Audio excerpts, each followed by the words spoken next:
오늘 우리 마음의 가장 깊은 곳으로 함께 떠나는 여행을 시작하려 합니다. 잠시 눈을 감고 스스로에게 물어보십시오. 나는 왜 세상을 지금과 같은 방식으로 바라보는 걸까요? 왜 어떤 일에는 기쁨을 느끼고 어떤 일에는 슬픔과 분노를 느끼는 걸까요? 이 모든 감정과 생각의 뿌리는 과연 어디에 있을까요? 이 이야기는 우리 마음의 비밀을 푸는 열쇠가 될지도 모릅니다. 부처님의 깊은 지혜가 담긴 이 가르침을 나누는 것은 어둠 속을 헤매는 이에게 등불 하나를 건네는 것과 같은 법보시가 될 수 있습니다. 여러분의 구독과 좋아요는 더 많은 분들에게 이 지혜의 등불을 전하는 소중한 인연이 될 것입니다. 부디 이 시간이 여러분의 삶에 평온과 통찰을 가져다 주기를 기원하며 이제 시작하겠습니다. 만약 한국을 처음 방문한 외국인이 서울의 어느 골목길을 걷고 있다고 상상해 봅시다. 정겨운 식당들 사이로 유독 눈에 띄는 간판들이 있습니다. 이모네 곱창, 할머니 뼈해장국, 그리고 마침내 발견한 충격적인 간판, 할머니 산채 비빔밥. 외국인의 머릿속은 혼란으로 가득 찹니다. 이모의 내장으로 만든 요리인가? 할머니의 뼈로 국물을 낸 탕이라고? 설마 할머니를 살아있는 채소와 함께 비빈다는 건가? 상상만으로도 끔찍한 공포가 밀려옵니다. 하지만 그 간판을 보는 우리는 어떤가요? 우리는 그저 푸근한 미소를 짓거나 군침을 삼킬 뿐입니다. 그 누구도 공포를 느끼지 않습니다. 똑같은 글자, 똑같은 간판을 보고 있는데 왜 한쪽은 끔찍한 공포를, 다른 한쪽은 따뜻한 정겨움을 느끼는 걸까요? 그 차이는 단 하나, 바로 기억 때문입니다. 우리에게 할머니라는 단어는 따뜻한 집밥, 푸근한 사랑, 손맛과 같은 수많은 긍정적인 기억과 연결되어 있습니다. 할머니가 해주신 것처럼 맛있는 산채 비빔밥이라는 의미를 우리는 경험과 기억을 통해 즉시 이해합니다. 하지만 이런 문화적 기억이 없는 외국인에게는 단어들의 문자 그대로의 조합만이 보일 뿐입니다. 그들의 기억 속에는 할머니를 산채로 비빈다는 끔찍한 그림 외에는 다른 정보가 없는 것입니다. 이처럼 우리는 세상을 있는 그대로 보는 것이 아닙니다. 우리는 각자의 기억이라는 거대한 필터를 통해 세상을 해석하고 경험합니다. 우리의 모든 기쁨, 슬픔, 사랑, 미움은 바로 이 기억의 창고에서 비롯됩니다. 불교 유식학에서는 이 마음의 작동 원리를 놀랍도록 정교하게 설명합니다. 그리고 그 핵심에는 견해와 기억이라는 두 가지 기능이 있습니다. 견해란 바로 지금 이 순간 우리가 보고 듣고 느끼고 생각하는 모든 것입니다. 방금 본 식당 간판, 지금 듣고 있는 이 이야기, 조금 전 스쳐 지나간 생각 하나하나가 모두 견해입니다. 이것은 마치 사진을 찍는 것과 같습니다. 우리는 매 순간 찰칵하고 세상의 스냅샷을 찍고 있는 셈입니다. 그러면 이 수많은 사진들은 어디로 갈까요? 바로 기억이라는 거대한 앨범 속으로 차곡차곡 저장됩니다. 할머니 산채 비빔밥을 보고 웃었던 지금의 견해는 즉시 이 간판은 웃긴 것이다라는 기억으로 저장됩니다. 아기가 난생 처음 자신의 변을 보고 신기해하며 만지려 할 때 엄마가 안 돼, 지지 라고 말하는 순간 아기의 마음속에는 이것은 더러운 것이다라는 새로운 기억이 새겨집니다. 여기서부터 우리 마음의 거대한 수레바퀴가 돌아가기 시작합니다. 문제는 이 과정이 일방통행이 아니라는 것입니다. 기억은 단순히 과거의 기록으로만 머물지 않습니다. 이 기억은 다시 우리의 다음 견해에 막대한 영향을 미칩니다. 즉, 미래의 우리가 세상을 어떻게 바라볼지를 결정하는 설계도가 되는 것입니다. 예를 들어 텔레비전에서 최신 인공지능 냉장고 광고를 반복해서 봤다고 합시다. AI 기술이 당신의 삶을 완벽하게 만들어줍니다라는 메시지는 나도 모르는 사이에 내 기억 속에 스며듭니다. 그러면 어떤 일이 벌어질까요? 그날 저녁부터 이상하게 우리 집 냉장고 소리가 유난히 시끄럽게 들리기 시작합니다. 왠지 구식처럼 보이고 불편하게 느껴집니다. 광고라는 새로운 기억이 나의 견해를 완전히 바꿔버린 것입니다. 견해가 기억을 만들고 그 기억이 다시 우리의 견해를 빚어냅니다. 이것이 바로 우리 마음이 작동하는 거대한 순환고리입니다. 그렇다면 우리가 느끼는 나라는 존재는 무엇일까요? 나는 바로 태어나서 지금까지 쌓아온 모든 기억의 총합입니다. 세상의 모습을 보고, 소리를 듣고, 음식을 맛보고, 사람들과 관계 맺으며 순간순간 경험했던 그 모든 견해들이 모여 만들어진 거대한 기억의 덩어리. 그것을 우리는 나라고 착각하며 살아갑니다. 부처님께서 나라는 것은 실체가 없다고 말씀하신 이유가 바로 여기에 있습니다. 늘 기분 나빠하고 쉽게 상처받고 끊임없이 무언가를 욕망하는 그 나는 사실 세상의 온갖 것들이 들어와 만들어진 기억의 조각들의 집합체일 뿐 영원하고 불변하는 진짜 나가 아니라는 것입니다.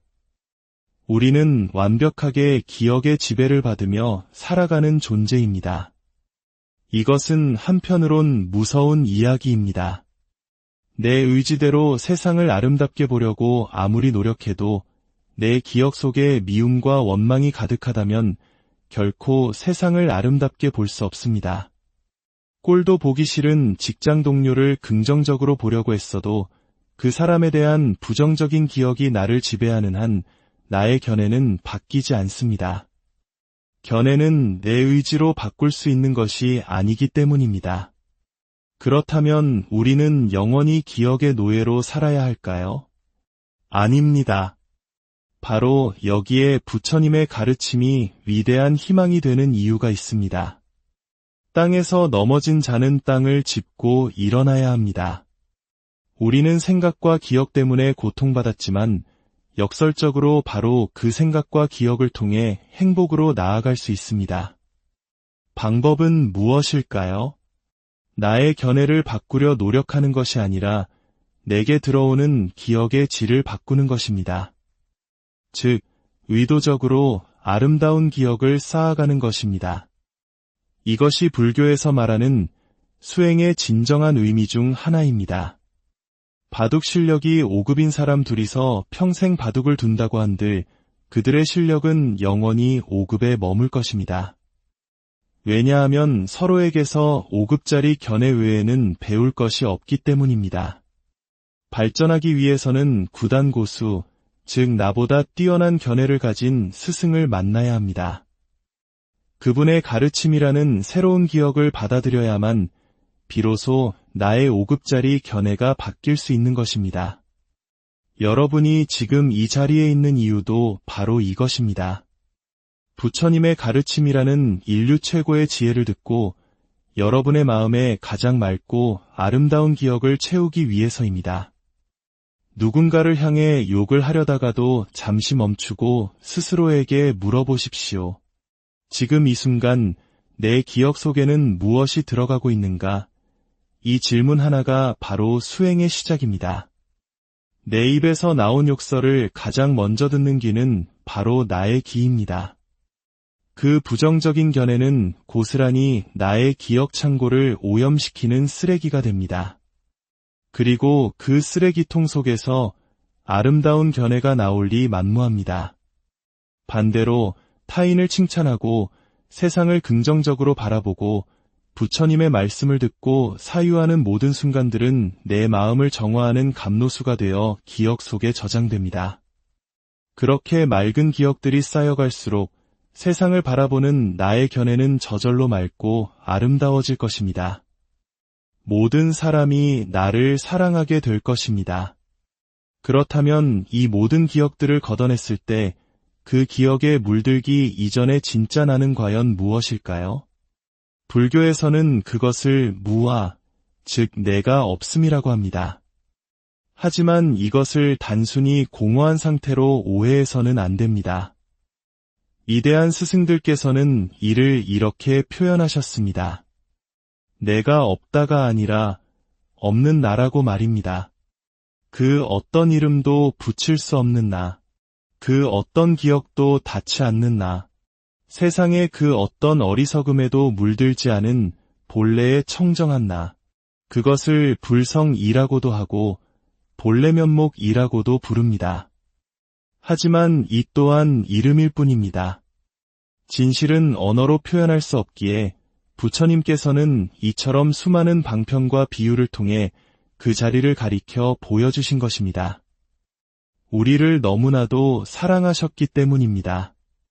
오늘의 이야기는 결국 여러분 자신의 이야기입니다. 불교의 어떤 가르침을 듣더라도 그것은 수천 년 전 깨달은 성인의 이야기가 아니라 바로 지금 이 순간을 살아가는 나의 마음 설명서입니다. 이 대전제를 놓치지 않고 가르침을 마음에 새기신다면 여러분의 기억은 날마다 청정해질 것이고 세상을 바라보는 여러분의 견해 역시 날마다 지혜롭고 아름다워질 것입니다. 여러분의 하루하루가 맑고 향기로운 기억들로 가득 차기를, 그리고 부처님의 지혜가 여러분의 삶을 밝히는 등불이 되기를 진심으로. 오늘 우리 마음의 가장 깊은 곳으로 함께 떠나는 여행을 시작하려 합니다. 잠시 눈을 감고 스스로에게 물어보십시오. 나는 왜 세상을 지금과 같은 방식으로 바라보는 걸까요? 왜 어떤 일에는 기쁨을 느끼고 어떤 일에는 슬픔과 분노를 느끼는 걸까요? 이 모든 감정과 생각의 뿌리는 과연 어디에 있을까요? 이 이야기는 우리 마음의 비밀을 푸는 열쇠가 될지도 모릅니다. 부처님의 깊은 지혜가 담긴 이 가르침을 나누는 것은 어둠 속을 헤매는 이에게 등불 하나를 건네는 것과 같은 법보시가 될 수 있습니다. 여러분의 구독과 좋아요는 더 많은 분들에게 이 지혜의 등불을 전하는 소중한 인연이 될 것입니다. 부디 이 시간이 여러분의 삶에 평온과 통찰을 가져다 주기를 기원하며 이제 시작하겠습니다. 만약 한국을 처음 방문한 외국인이 서울의 어느 골목길을 걷고 있다고 상상해 봅시다. 정겨운 식당들 사이로 유독 눈에 띄는 간판들이 있습니다. 이모네 곱창, 할머니 뼈해장국, 그리고 마침내 발견한 충격적인 간판, 할머니 산채 비빔밥. 외국인의 머릿속은 혼란으로 가득 찹니다. 이모의 내장으로 만든 요리인가? 할머니의 뼈로 국물을 낸 탕이라고? 설마 할머니를 살아있는 채소와 함께 비빈다는 건가? 상상만으로도 끔찍한 공포가 밀려옵니다. 하지만 그 간판을 보는 우리는 어떤가요? 우리는 그저 푸근한 미소를 짓거나 군침을 삼킬 뿐입니다.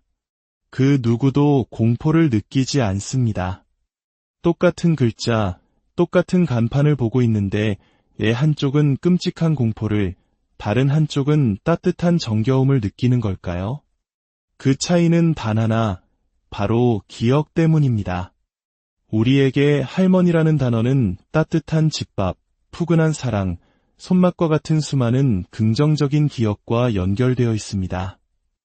할머니가 해주신 것처럼 맛있는 산채 비빔밥이라는 의미를 우리는 경험과 기억을 통해 즉시 이해합니다. 하지만 이런 문화적 기억이 없는 외국인에게는 단어들의 문자 그대로의 조합만이 보일 뿐입니다. 그들의 기억 속에는 할머니를 산채로 비빈다는 끔찍한 그림 외에는 다른 정보가 없는 것입니다. 이처럼 우리는 세상을 있는 그대로 보는 것이 아닙니다. 우리는 각자의 기억이라는 거대한 필터를 통해 세상을 해석하고 경험합니다.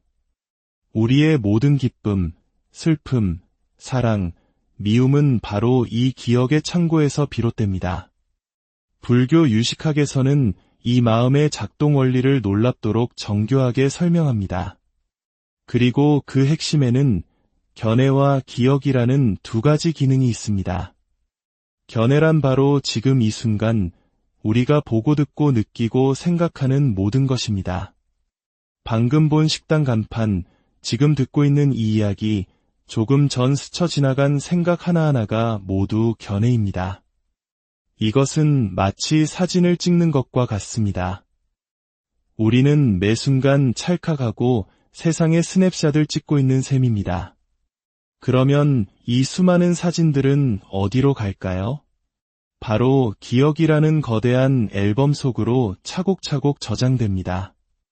할머니 산채 비빔밥을 보고 웃었던 지금의 견해는 즉시 이 간판은 웃긴 것이다라는 기억으로 저장됩니다. 아기가 난생 처음 자신의 변을 보고 신기해하며 만지려 할 때 엄마가 안 돼, 지지 라고 말하는 순간 아기의 마음속에는 이것은 더러운 것이다라는 새로운 기억이 새겨집니다. 여기서부터 우리 마음의 거대한 수레바퀴가 돌아가기 시작합니다.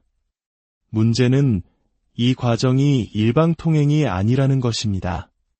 기억은 단순히 과거의 기록으로만 머물지 않습니다. 이 기억은 다시 우리의 다음 견해에 막대한 영향을 미칩니다. 즉, 미래의 우리가 세상을 어떻게 바라볼지를 결정하는 설계도가 되는 것입니다. 예를 들어 텔레비전에서 최신 인공지능 냉장고 광고를 반복해서 봤다고 합시다. AI 기술이 당신의 삶을 완벽하게 만들어줍니다라는 메시지는 나도 모르는 사이에 내 기억 속에 스며듭니다. 그러면 어떤 일이 벌어질까요? 그날 저녁부터 이상하게 우리 집 냉장고 소리가 유난히 시끄럽게 들리기 시작합니다. 왠지 구식처럼 보이고 불편하게 느껴집니다. 광고라는 새로운 기억이 나의 견해를 완전히 바꿔버린 것입니다. 견해가 기억을 만들고 그 기억이 다시 우리의 견해를 빚어냅니다. 이것이 바로 우리 마음이 작동하는 거대한 순환고리입니다. 그렇다면 우리가 느끼는 나라는 존재는 무엇일까요? 나는 바로 태어나서 지금까지 쌓아온 모든 기억의 총합입니다. 세상의 모습을 보고, 소리를 듣고, 음식을 맛보고, 사람들과 관계 맺으며 순간순간 경험했던 그 모든 견해들이 모여 만들어진 거대한 기억의 덩어리. 그것을 우리는 나라고 착각하며 살아갑니다. 부처님께서 나라는 것은 실체가 없다고 말씀하신 이유가 바로 여기에 있습니다. 늘 기분 나빠하고 쉽게 상처받고 끊임없이 무언가를 욕망하는 그 나는 사실 세상의 온갖 것들이 들어와 만들어진 기억의 조각들의 집합체일 뿐 영원하고 불변하는 진짜 나가 아니라는 것입니다. 우리는 완벽하게 기억의 지배를 받으며 살아가는 존재입니다. 이것은 한편으론 무서운 이야기입니다.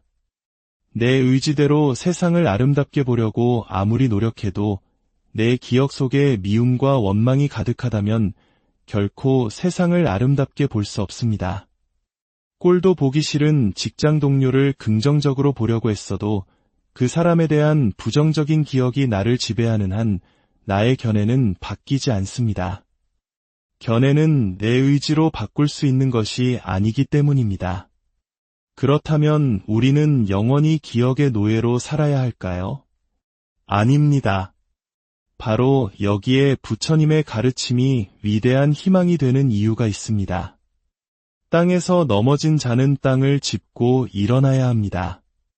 우리는 생각과 기억 때문에 고통받았지만 역설적으로 바로 그 생각과 기억을 통해 행복으로 나아갈 수 있습니다. 방법은 무엇일까요? 나의 견해를 바꾸려 노력하는 것이 아니라 내게 들어오는 기억의 질을 바꾸는 것입니다. 즉, 의도적으로 아름다운 기억을 쌓아가는 것입니다. 이것이 불교에서 말하는 수행의 진정한 의미 중 하나입니다. 바둑 실력이 5급인 사람 둘이서 평생 바둑을 둔다고 한들 그들의 실력은 영원히 5급에 머물 것입니다. 왜냐하면 서로에게서 5급짜리 견해 외에는 배울 것이 없기 때문입니다. 발전하기 위해서는 구단 고수, 즉 나보다 뛰어난 견해를 가진 스승을 만나야 합니다. 그분의 가르침이라는 새로운 기억을 받아들여야만 비로소 나의 5급짜리 견해가 바뀔 수 있는 것입니다. 여러분이 지금 이 자리에 있는 이유도 바로 이것입니다. 부처님의 가르침이라는 인류 최고의 지혜를 듣고 여러분의 마음에 가장 맑고 아름다운 기억을 채우기 위해서입니다. 누군가를 향해 욕을 하려다가도 잠시 멈추고 스스로에게 물어보십시오. 지금 이 순간 내 기억 속에는 무엇이 들어가고 있는가? 이 질문 하나가 바로 수행의 시작입니다. 내 입에서 나온 욕설을 가장 먼저 듣는 귀는 바로 나의 귀입니다. 그 부정적인 견해는 고스란히 나의 기억 창고를 오염시키는 쓰레기가 됩니다. 그리고 그 쓰레기통 속에서 아름다운 견해가 나올 리 만무합니다. 반대로 타인을 칭찬하고 세상을 긍정적으로 바라보고 부처님의 말씀을 듣고 사유하는 모든 순간들은 내 마음을 정화하는 감로수가 되어 기억 속에 저장됩니다. 그렇게 맑은 기억들이 쌓여갈수록 세상을 바라보는 나의 견해는 저절로 맑고 아름다워질 것입니다. 모든 사람이 나를 사랑하게 될 것입니다. 그렇다면 이 모든 기억들을 걷어냈을 때 그 기억에 물들기 이전의 진짜 나는 과연 무엇일까요? 불교에서는 그것을 무아, 즉 내가 없음이라고 합니다. 하지만 이것을 단순히 공허한 상태로 오해해서는 안 됩니다. 위대한 스승들께서는 이를 이렇게 표현하셨습니다. 내가 없다가 아니라 없는 나라고 말입니다. 그 어떤 이름도 붙일 수 없는 나, 그 어떤 기억도 닿지 않는 나, 세상의 그 어떤 어리석음에도 물들지 않은 본래의 청정한 나, 그것을 불성이라고도 하고 본래 면목이라고도 부릅니다. 하지만 이 또한 이름일 뿐입니다. 진실은 언어로 표현할 수 없기에 부처님께서는 이처럼 수많은 방편과 비유를 통해 그 자리를 가리켜 보여주신 것입니다. 우리를 너무나도 사랑하셨기 때문입니다. 오늘의 이야기는 결국 여러분 자신의 이야기입니다. 불교의 어떤 가르침을 듣더라도 그것은 수천 년 전 깨달은 성인의 이야기가 아니라 바로 지금 이 순간을 살아가는 나의 마음 설명서입니다. 이 대전제를 놓치지 않고 가르침을 마음에 새기신다면 여러분의 기억은 날마다 청정해질 것이고 세상을 바라보는 여러분의 견해 역시 날마다 지혜롭고 아름다워질 것입니다. 여러분의 하루하루가 맑고 향기로운 기억들로 가득 차기를, 그리고 부처님의 지혜가 여러분의 삶을 밝히는 등불이 되기를 진심으로. 오늘 우리 마음의 가장 깊은 곳으로 함께 떠나는 여행을 시작하려 합니다. 잠시 눈을 감고 스스로에게 물어보십시오. 나는 왜 세상을 지금과 같은 방식으로 바라보는 걸까요? 왜 어떤 일에는 기쁨을 느끼고 어떤 일에는 슬픔과 분노를 느끼는 걸까요? 이 모든 감정과 생각의 뿌리는 과연 어디에 있을까요? 이 이야기는 우리 마음의 비밀을 푸는 열쇠가 될지도 모릅니다. 부처님의 깊은 지혜가 담긴 이 가르침을 나누는 것은 어둠 속을 헤매는 이에게 등불 하나를 건네는 것과 같은 법보시가 될 수 있습니다. 여러분의 구독과 좋아요는 더 많은 분들에게 이 지혜의 등불을 전하는 소중한 인연이 될 것입니다. 부디 이 시간이 여러분의 삶에 평온과 통찰을 가져다 주기를 기원하며 이제 시작하겠습니다. 만약 한국을 처음 방문한 외국인이 서울의 어느 골목길을 걷고 있다고 상상해 봅시다. 정겨운 식당들 사이로 유독 눈에 띄는 간판들이 있습니다. 이모네 곱창, 할머니 뼈해장국, 그리고 마침내 발견한 충격적인 간판, 할머니 산채 비빔밥. 외국인의 머릿속은 혼란으로 가득 찹니다. 이모의 내장으로 만든 요리인가? 할머니의 뼈로 국물을 낸 탕이라고? 설마 할머니를 살아있는 채소와 함께 비빈다는 건가? 상상만으로도 끔찍한 공포가 밀려옵니다.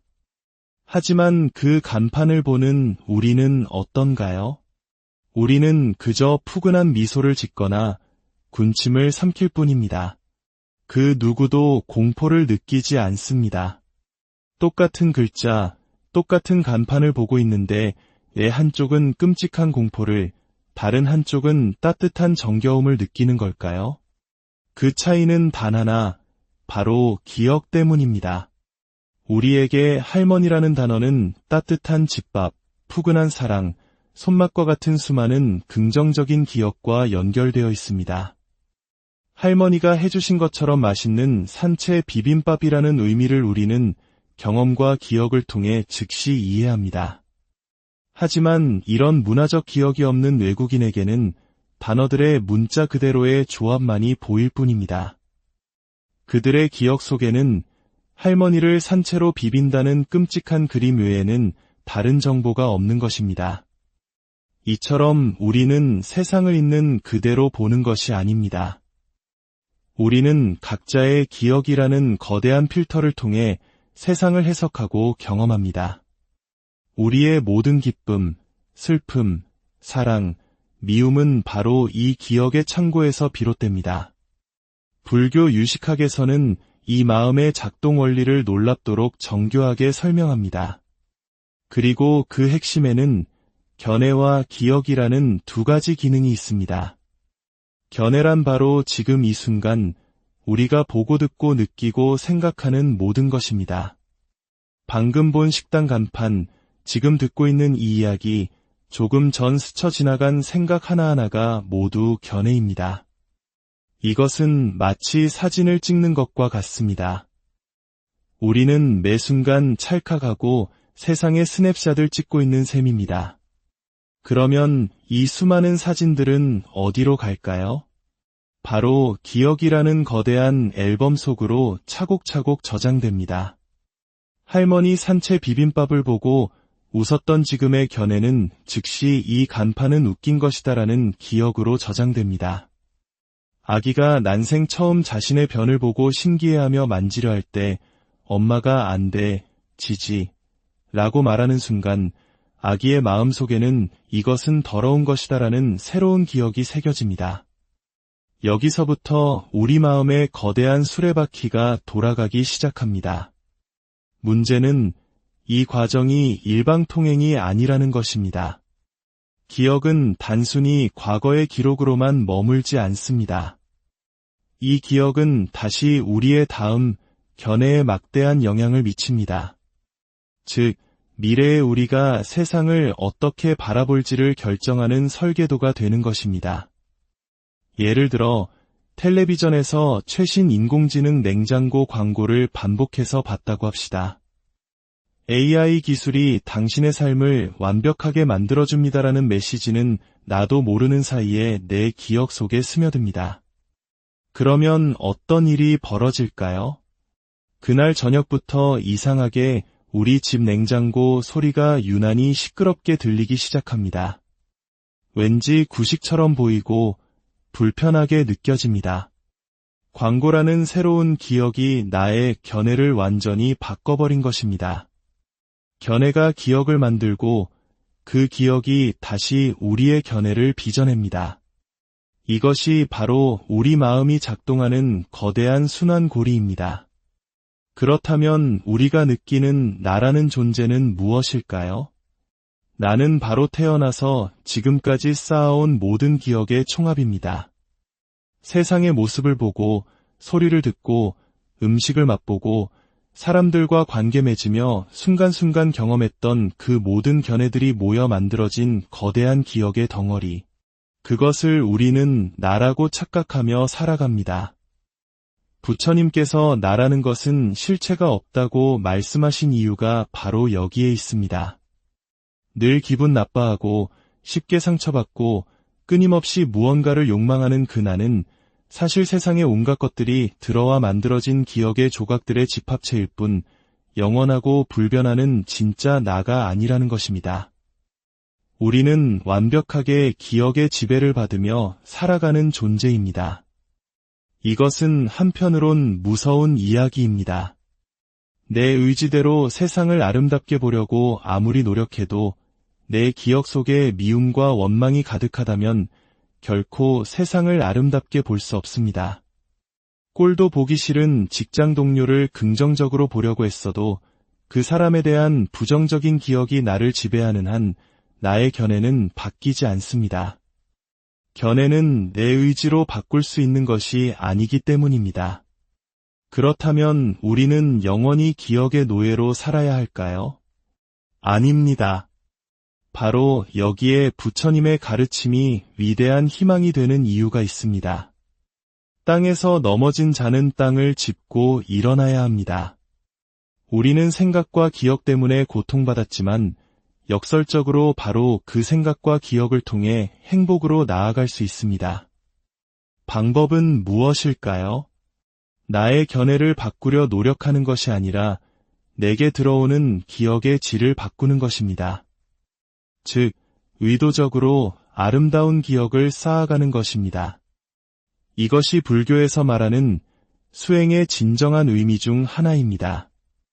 바둑 실력이 5급인 사람 둘이서 평생 바둑을 둔다고 한들 그들의 실력은 영원히 5급에 머물 것입니다.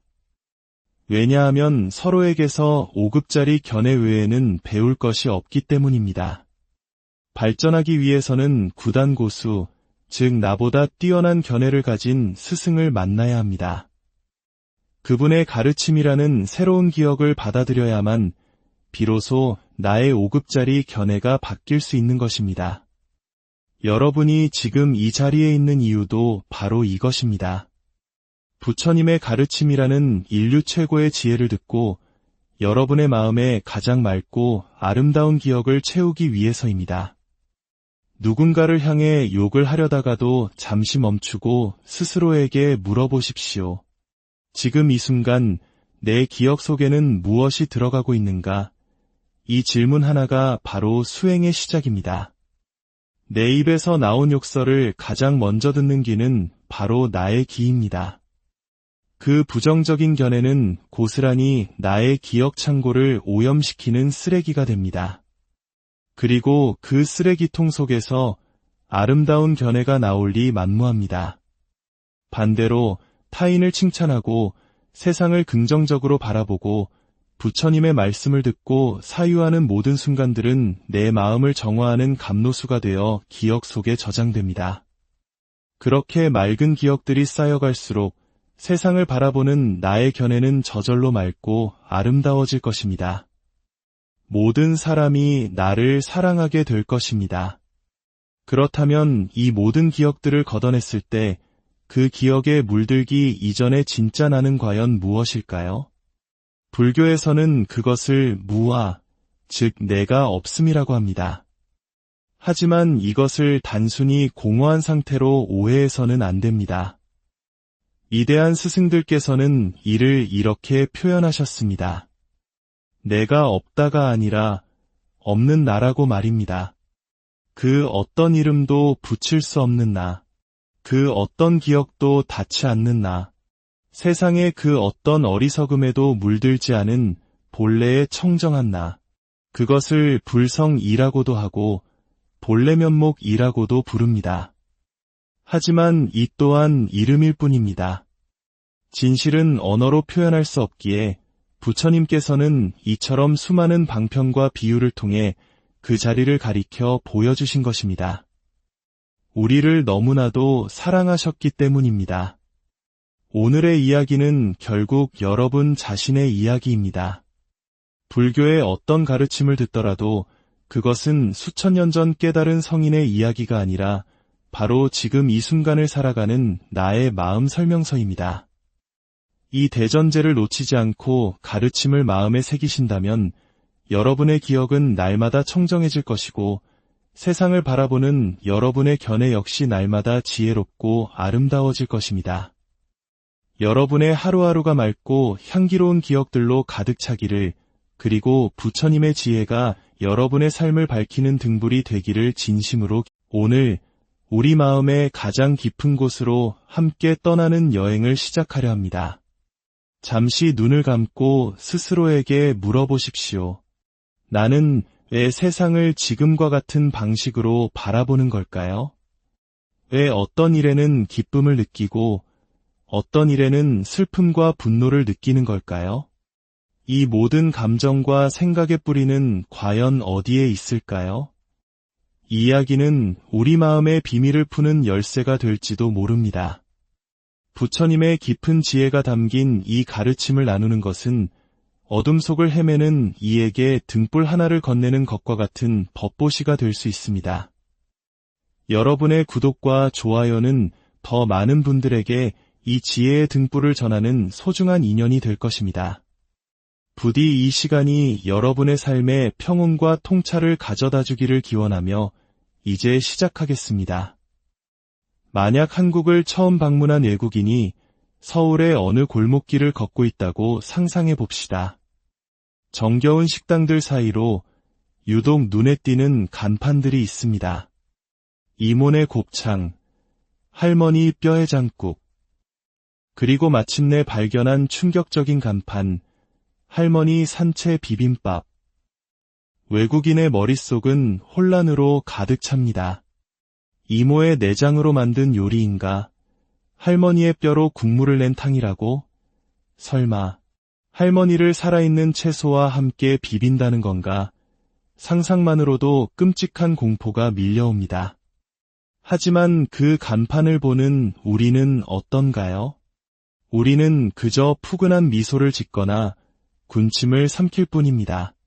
그 누구도 공포를 느끼지 않습니다.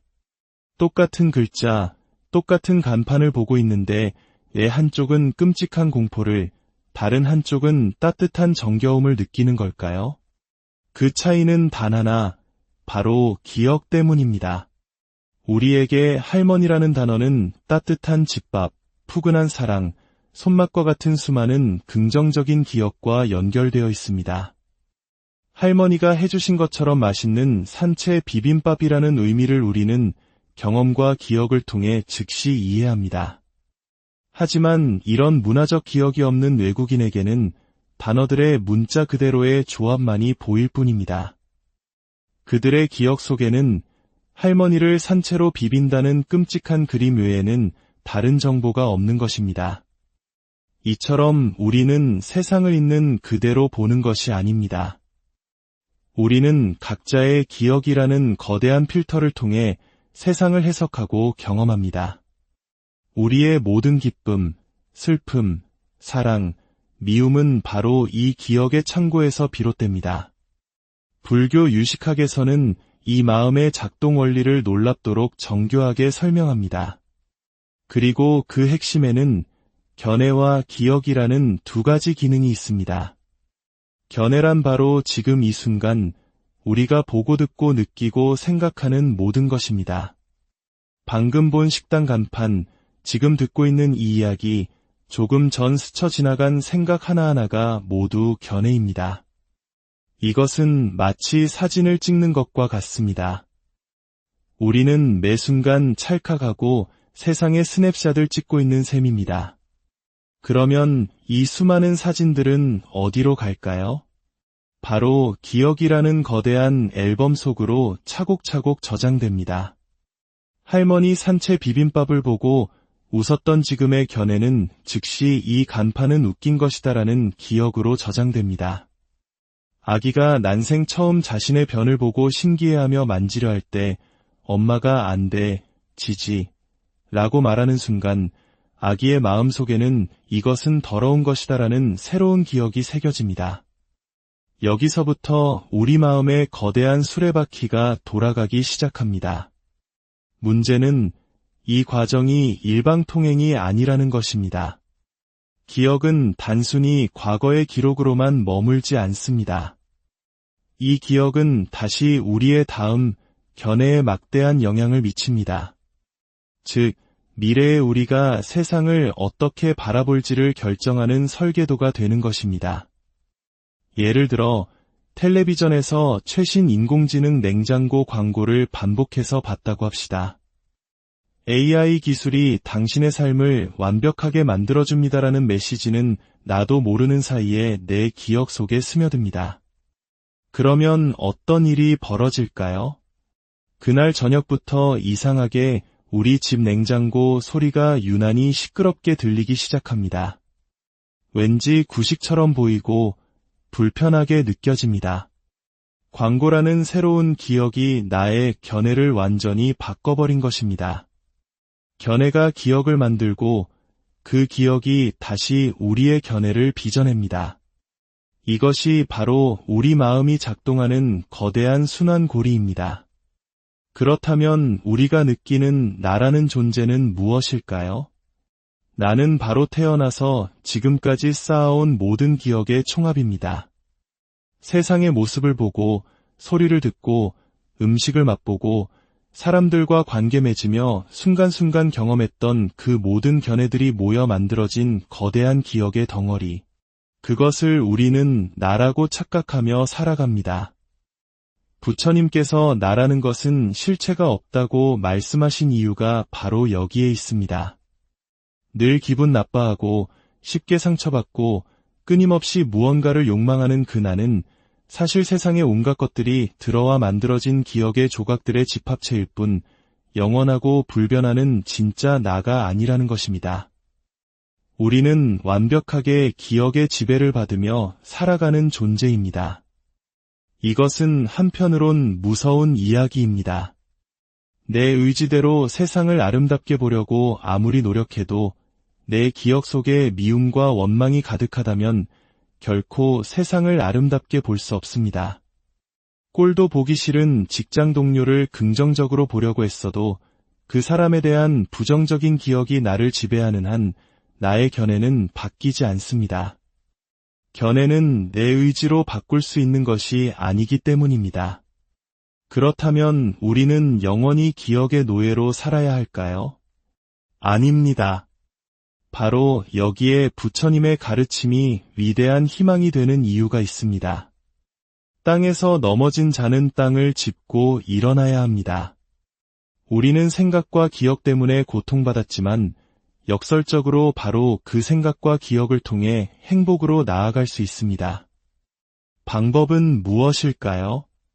나의 견해를 바꾸려 노력하는 것이 아니라 내게 들어오는 기억의 질을 바꾸는 것입니다. 즉, 의도적으로 아름다운 기억을 쌓아가는 것입니다. 이것이 불교에서 말하는 수행의 진정한 의미 중 하나입니다. 바둑 실력이 5급인 사람 둘이서 평생 바둑을 둔다고 한들 그들의 실력은 영원히 5급에 머물 것입니다. 왜냐하면 서로에게서 5급짜리 견해 외에는 배울 것이 없기 때문입니다. 발전하기 위해서는 구단 고수, 즉 나보다 뛰어난 견해를 가진 스승을 만나야 합니다. 그분의 가르침이라는 새로운 기억을 받아들여야만 비로소 나의 5급짜리 견해가 바뀔 수 있는 것입니다. 여러분이 지금 이 자리에 있는 이유도 바로 이것입니다. 부처님의 가르침이라는 인류 최고의 지혜를 듣고 여러분의 마음에 가장 맑고 아름다운 기억을 채우기 위해서입니다. 누군가를 향해 욕을 하려다가도 잠시 멈추고 스스로에게 물어보십시오. 지금 이 순간 내 기억 속에는 무엇이 들어가고 있는가? 이 질문 하나가 바로 수행의 시작입니다. 내 입에서 나온 욕설을 가장 먼저 듣는 귀는 바로 나의 귀입니다. 그 부정적인 견해는 고스란히 나의 기억 창고를 오염시키는 쓰레기가 됩니다. 그리고 그 쓰레기통 속에서 아름다운 견해가 나올리 만무합니다. 반대로 타인을 칭찬하고 세상을 긍정적으로 바라보고 부처님의 말씀을 듣고 사유하는 모든 순간들은 내 마음을 정화하는 감로수가 되어 기억 속에 저장됩니다.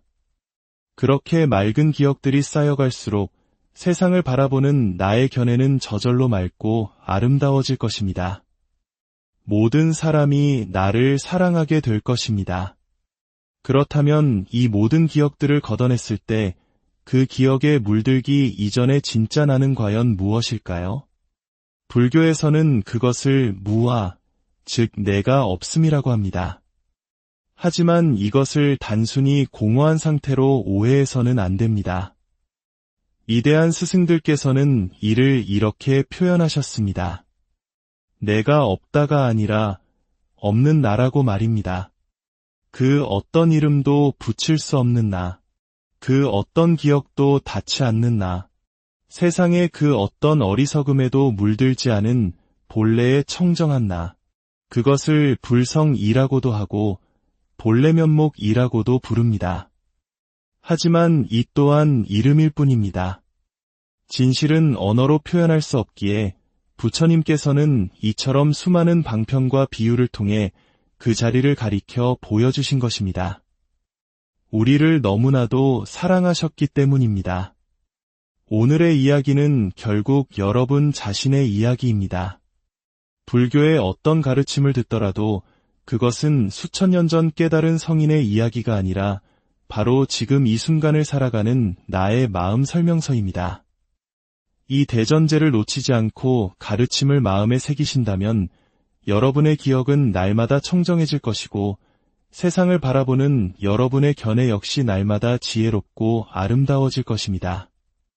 여러분의 하루하루가 맑고 향기로운 기억들로 가득 차기를, 그리고 부처님의 지혜가 여러분의 삶을 밝히는 등불이 되기를 진심으로.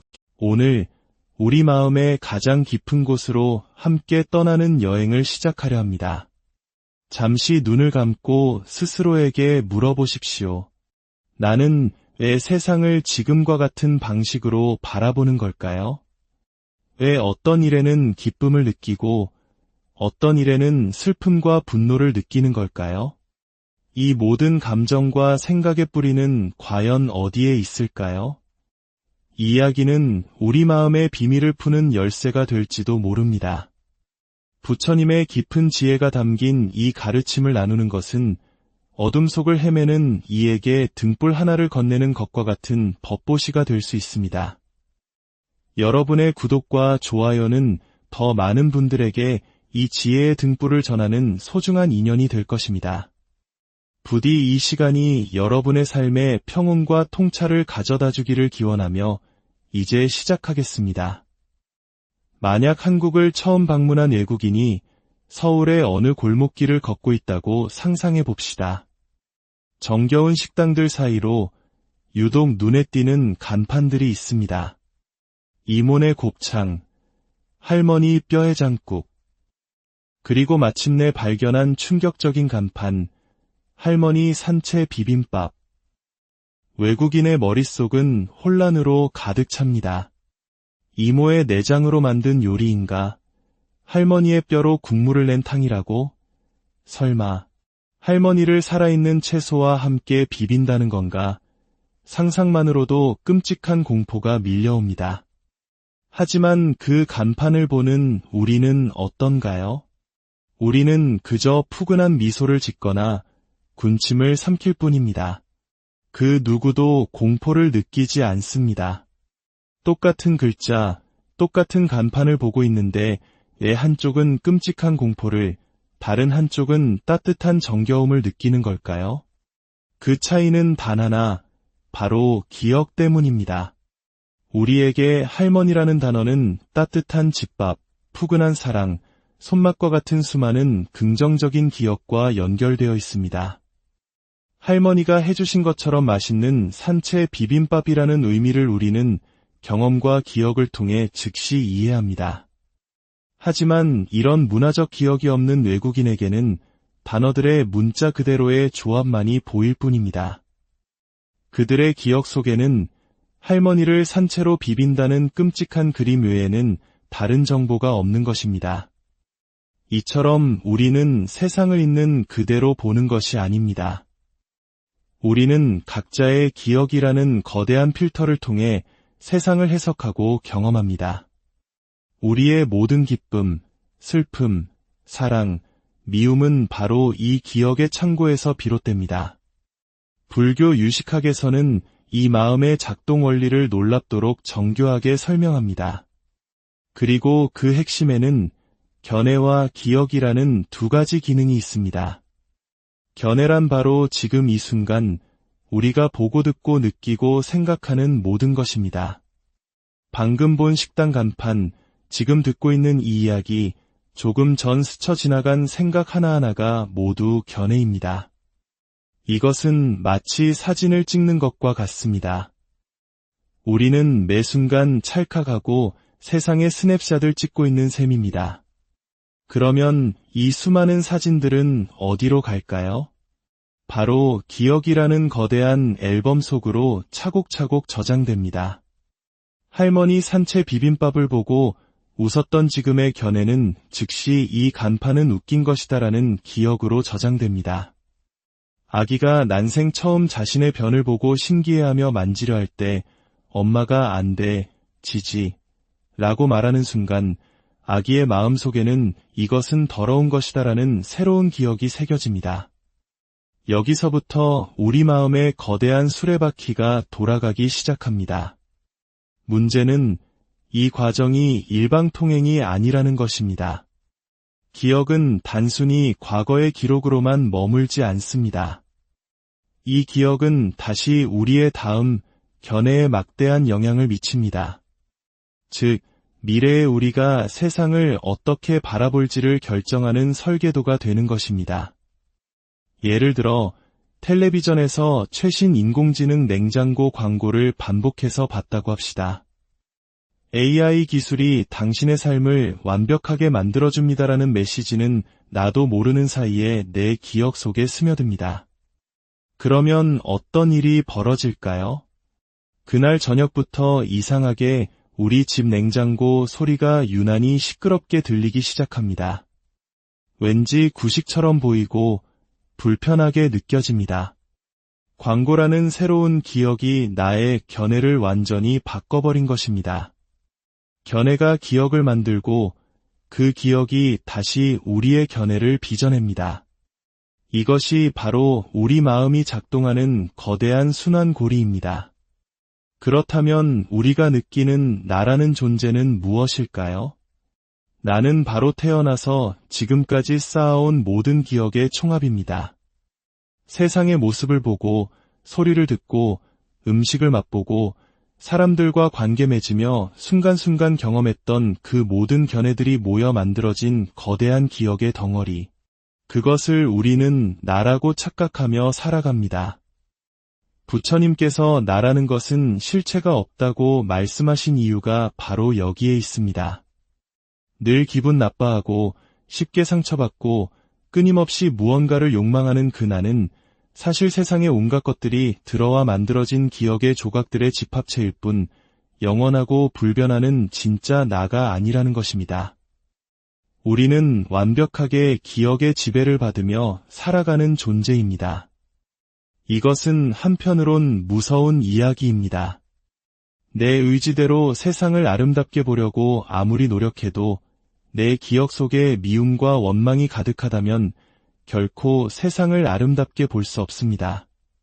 꼴도 보기 싫은 직장 동료를 긍정적으로 보려고 했어도 그 사람에 대한 부정적인 기억이 나를 지배하는 한 나의 견해는 바뀌지 않습니다. 견해는 내 의지로 바꿀 수 있는 것이 아니기 때문입니다. 그렇다면 우리는 영원히 기억의 노예로 살아야 할까요? 아닙니다. 바로 여기에 부처님의 가르침이 위대한 희망이 되는 이유가 있습니다. 땅에서 넘어진 자는 땅을 짚고 일어나야 합니다. 우리는 생각과 기억 때문에 고통받았지만 역설적으로 바로 그 생각과 기억을 통해 행복으로 나아갈 수 있습니다. 방법은 무엇일까요? 나의 견해를 바꾸려 노력하는 것이 아니라 내게 들어오는 기억의 질을 바꾸는 것입니다. 즉, 의도적으로 아름다운 기억을 쌓아가는 것입니다. 이것이 불교에서 말하는 수행의 진정한 의미 중 하나입니다. 바둑 실력이 5급인 사람 둘이서 평생 바둑을 둔다고 한들 그들의 실력은 영원히 5급에 머물 것입니다. 왜냐하면 서로에게서 5급짜리 견해 외에는 배울 것이 없기 때문입니다. 발전하기 위해서는 구단 고수, 즉 나보다 뛰어난 견해를 가진 스승을 만나야 합니다. 그분의 가르침이라는 새로운 기억을 받아들여야만 비로소 나의 5급짜리 견해가 바뀔 수 있는 것입니다. 여러분이 지금 이 자리에 있는 이유도 바로 이것입니다. 부처님의 가르침이라는 인류 최고의 지혜를 듣고 여러분의 마음에 가장 맑고 아름다운 기억을 채우기 위해서입니다. 누군가를 향해 욕을 하려다가도 잠시 멈추고 스스로에게 물어보십시오. 지금 이 순간 내 기억 속에는 무엇이 들어가고 있는가? 이 질문 하나가 바로 수행의 시작입니다. 내 입에서 나온 욕설을 가장 먼저 듣는 귀는 바로 나의 귀입니다. 그 부정적인 견해는 고스란히 나의 기억 창고를 오염시키는 쓰레기가 됩니다. 그리고 그 쓰레기통 속에서 아름다운 견해가 나올 리 만무합니다. 반대로 타인을 칭찬하고 세상을 긍정적으로 바라보고 부처님의 말씀을 듣고 사유하는 모든 순간들은 내 마음을 정화하는 감로수가 되어 기억 속에 저장됩니다.